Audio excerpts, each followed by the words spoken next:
four-door coupe may sound like a contradiction in terms, but with the arrival of the third generation of the Mercedes CLS, it looks like the concept is here to stay. As well, its new look, the 2018 CLS also brings a range of new engines and more equipment, much of it inherited from its dearer S-Class sibling.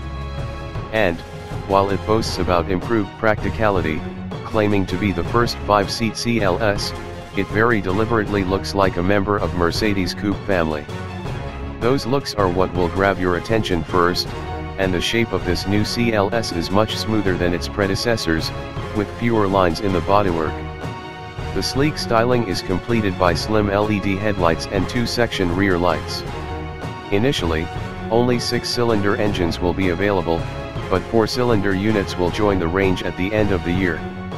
For our first experience of the car, we're trying the mild hybrid Mercedes-AMG CLS 53, which will arrive in September, 4 months after the 350D, 400D, and 450 petrol versions. It stands out from lesser CLS models thanks to its unique styling, including the chrome twin-blade radiator grille previously reserved for V8 Mercs. Meanwhile, the front apron has an A-wing design, the round exhaust tailpipes are trimmed in chrome and, inside, the sport seats have unique upholstery and red seat belts. The cabin is certainly a very classy place to be, with high-quality materials and lots of features that are immediately recognizable from the E-Class and S-Class. There's plenty of head and legroom in the front, too, as well as reasonable space in the back. However, as you can imagine, that swooping roofline means the CLS isn't quite as spacious as a conventional saloon, and anyone over 6 foot tall sitting in the back will find their head rubbing the roof lining. Plus, despite the claims, you'll really struggle to fit 3 across the rear. The transmission tunnel in the floor is too big and the center seat too narrow for anyone to sit there comfortably for any length of time.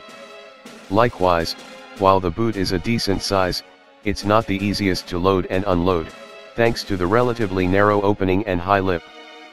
Perhaps the most impressive part of the CLS 53 is the 3.0-liter 6-cylinder petrol engine and its pair of turbochargers, one a traditional exhaust gas charger, the other an electric compressor. It's the first ever hybridized AMG, in fact, though all future 53 badged models are expected to follow suit. Altogether, that's enough to produce 429 bhp and 520 nanometers, with an EQ-boost electric starter generator able to add 21 bhp and 250 nanometers of torque when moving off. The EQ-boost also works with the electric compressor to build up a high charge pressure before the larger turbo kicks in, eliminating lag.